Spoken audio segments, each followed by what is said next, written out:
Сәлем балалар, мамандық атауын дұрыс таба аласың ба? Қане, соны байқап көрейік. Берілген суретке қарай отырып, мамандықтың атын тап. Тамаша, дұрыс, бұл мұғалім.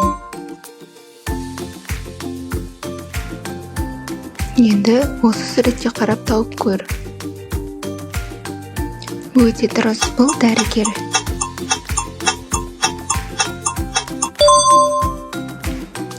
Ал бұл қандай мамандық? Ғарышкер. Өте дұрыс. Ал сен ғарышты көргің келе ме?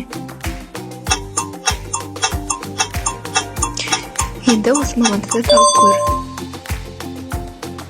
Ғажап, әрине бұл әнші.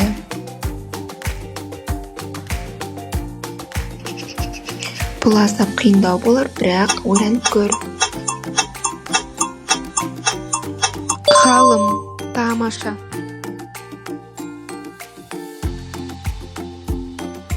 Ал бұл қандай мамандық болды екен? Жарайсың, бұл өрт сөндіруші.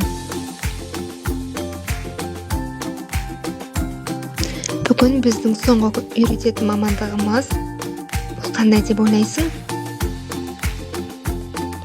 Тамаша, әрине бұл суретші мамандығы.